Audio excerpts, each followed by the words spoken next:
Well, here's the bottom line. The bottom line today in America is that we're fat, we're stressed out, we've got heart disease, fatty liver, obesity, anxiety, all sorts of problems.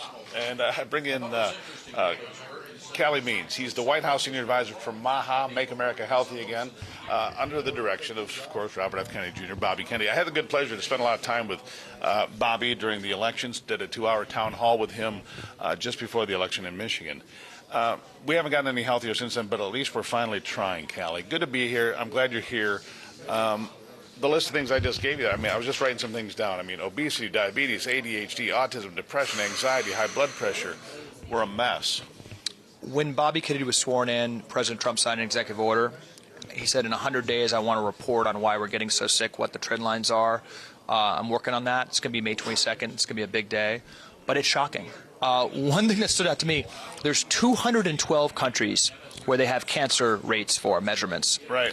We are the worst. 212. So we today in the United States have the highest rates of cancer of any society in the history of human civilization. Here's what I do, and I've talked about this a number of times on the program.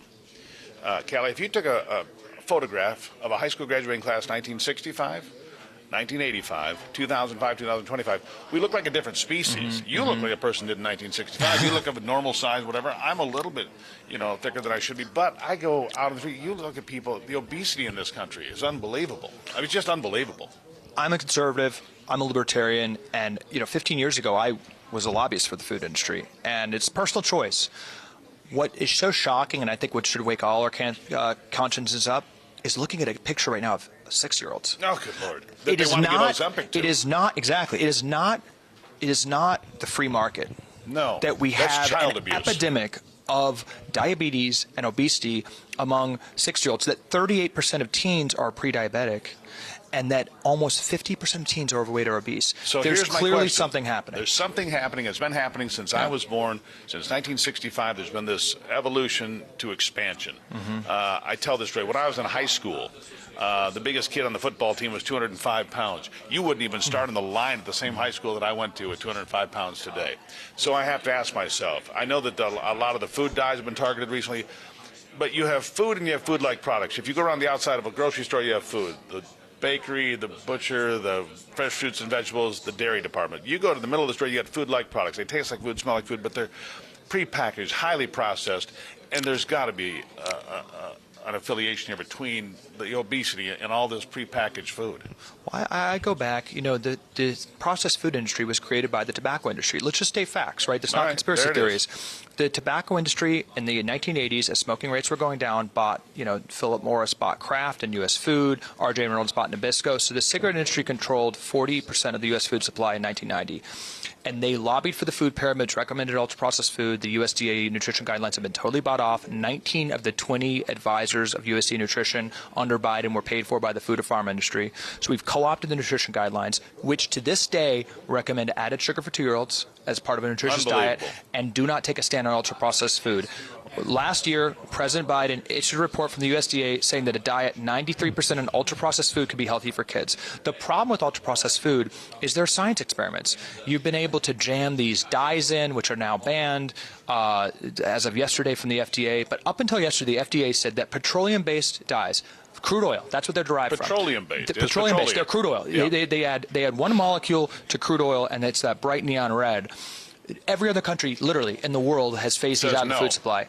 And there is a responsibility. If you're showing, think about what a study would look like. How do you even study this? You would give a bunch of kids crude oil and see what happens. We know what happens. Any parent can tell you what happens. When kids get hopped up on these dyes, there's huge ADHD issues, there's neurological issues.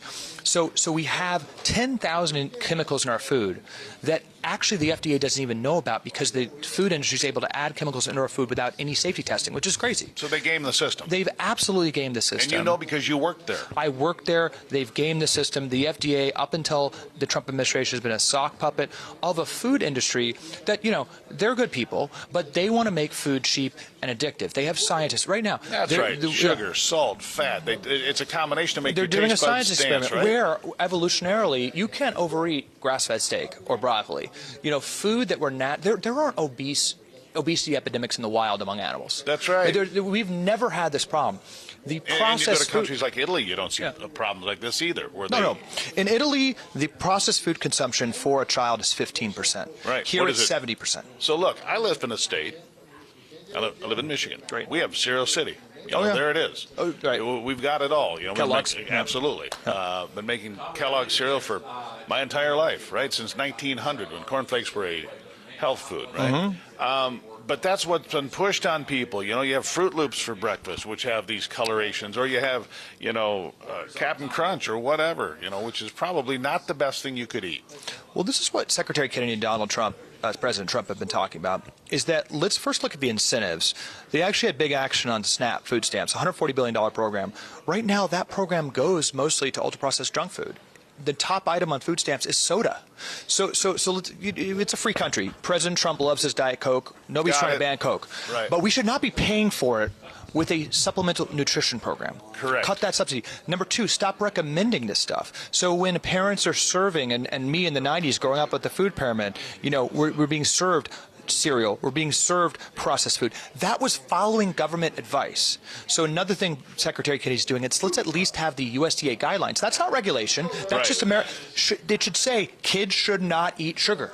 It should say kids should eat whole food. That's not what they say right now. It's not. So get the science right, get the incentives right. And I do think, actually, you would never expect this. President Trump has awoken this conversation in America where people are looking at labels, people are caring about the quality of their food. That's really positive. And there's going to be a lot of education. We need a lot more label readers in this country. 100%. Absolutely. We're going to have great transparency on labels. Two things about that. Number one, find out what's in your food and where it comes from. We need more food grown and produced here in America as opposed to coming from all over the world. We need American-made food, American farms, American farmers, 100%. I want to ask you about something else. Bobby said that by September, I don't know how he arrived at this, some ideas about autism. I want to ask you about something different, though, because I did some deep dives and reading and some specials about PFAS and PFOAs and the forever chemicals and those that are in, it's in this, probably in this carpet around us, it's in pizza boxes, it's in microwave popcorn bags, it's in everybody, you, me, it's in polar bears that have never seen a delivery pizza. Is there some relationship between autism? Because there are some people that say there's a relationship between these PFAS forever chemicals and this epidemic of autism we see in this country. Would you say there's a possibility of a relationship? Absolutely. I'll talk about high level. I don't think this is even controversial. We need to look at autism through the lens of the fact that every single chronic disease is up all at once. Yeah. Right? We're clearly, the medical system right now is siloed. Autism is a separate diagnosis and treatment plan than obesity, than heart disease, than kidney disease, than fatty liver disease. They're all separate doctors, separate treatment plans. When people say, oh, autism is just an overdiagnosis, are we overdiagnosing or has there been different diagnoses for obesity? We can see that with our eyes. Yeah, right? Walk down the street. Everything is going up all at once.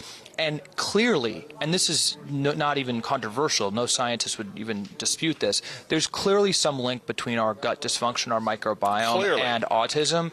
And I think it's a very reasonable hypothesis to think that the poisoning, and I do call it poisoning, of the PFAS, of the food, of our environment. Well, it creates thyroid issues, it creates cancer issues, it creates kidney issues. I mean, that's pretty well and these aren't defined. And these are not clear-cut policy solutions. I mean, truly, even artificial light has really messed with our hormones. If you turn a light on in a chicken coop, literally just a light, they lay 2 times more eggs. That's right. Like we're our circadian rhythm with the sun. I mean, again, we're not banning art, but the chickens don't live as long, by the way. Yeah, exactly. So we should. It's not cell phone radiation. Like these are just things that we should acknowledge and be able to make public policy for. Right now, we're spending $5 trillion on sick care. We're poisoning ourselves and then trying to drug it away, right? We're poisoning kids and then the American Academy of Pediatrics recommends Ozempic. We just actually need the science. This is what's so profound. We just need to know what's happening. Let me ask you this, Calley. Yeah. Shouldn't the American Academy of Pediatrics and doctors in general learn something about nutrition in medical school? They teach almost nothing about nutrition. If we put good things in, wouldn't we have good results? And I go back to Italy. It's an easy go-to. You go there, you can eat a plate full of pasta. You don't feel rotten. You don't feel bloated. And you don't weigh 500 pounds. I think one of the biggest trends of the past 100 days with the Trump administration is institutional change. You've seen them taking on Harvard. Why the hell is Harvard entitled to billions of dollars of government grants? Without a question. What is the ROI? The NIH, and I know Jay Bhattacharya is looking at this, they give $50 billion a year to these often woke academic institutions who I can't find a study in the last 10 years that has actually helped American health. It's all pharmaceutical R&D. Why isn't our NIH grants tied to doing foundational research, and maybe those schools actually teaching what causes a disease? My sister went to Stanford Med School. Not a single nutrition class, not one nutrition class at that school. Here's the difference, and you mentioned it earlier, and here's the difference that I want the people listening and watching to understand. That 6-year-old, they don't have a lobbyist. No, they don't. That farmer in Iowa probably doesn't have a lobbyist. But Coca-Cola does, Absolutely. and Pepsi does, and PepsiCo does, and Fritos does, and Taco Bell does, and all these people. And I'm not picking on those people. Those are just people that pop into mind of knowing, look, this is not what you should be eating. Everything in moderation. The problem is we don't do anything in moderation in America anymore. Are you optimistic? Can we move the needle? We're doing it for the first time in American history that I can tell. Are we on the right path finally? I'm very optimistic. Let's be clear. There are demonic forces against children in this country. A child that is sick and depressed is a gold and getting mine. gender transition surgery and in fear, that child is extremely profitable. A sick, addicted, depressed child is a gold mine because chronic disease... And that is evil. It is evil. There are demonic forces that are profiting from children being in fear, being addicted, being sick. I mean, imagine just for the tech industry, for the pharmaceutical industry, and you for forgot the one food other industry, thing. for the technology, for a child that is addicted to their phone, a child that is on drugs, a child that's eating ultra-processed food, a child that does not understand the interconnectivity of their body and how to thrive is a very powerful child. Chronic disease is such a powerful invention because the child doesn't die. They just suffer, but that suffering leads to profit that's paid for by our government. So we have a very, very dark forces. I'm optimistic because Secretary Kennedy and President Trump galvanized voters for this issue. They did. When Secretary Kennedy is in a meeting, with various people or stakeholders, I see a light behind him of Maha moms. The legitimacy he has to pursue this issue because moms from don't the want voters. sick kids. They want their kids to be healthy and to thrive. And when I was on this issue for the past couple of years, 3 years ago, I was talking to a bunch of senators, lawmakers. Oh, we agree with this, but it's really not a voting issue. People don't vote on this issue. It's a voting issue right now. That's what Donald Trump and President and Secretary Kennedy have done. They have made health a voting issue. So now kids have a lobbyist for them, and that's Secretary Kennedy. That's President Trump. I think one of the uniting themes of this administration is they're protecting kids. Why the hell shouldn't the Department of Education be heavily scrutinized and probably shut down? Why, are we sending kids off to all these wars? Because of the military-industrial complex. Well, Why? Most of the kids aren't healthy enough to go off to war. Right, exactly. 77% wouldn't qualify for the military. 77%. That's right. So I do think there's this actual fighting for children that's really coming through in a lot of the policies from this administration. So it is very heartening. It is, and I'm very, very optimistic. Calley Beans, White House Senior Advisor for Make America Healthy Again, Maha.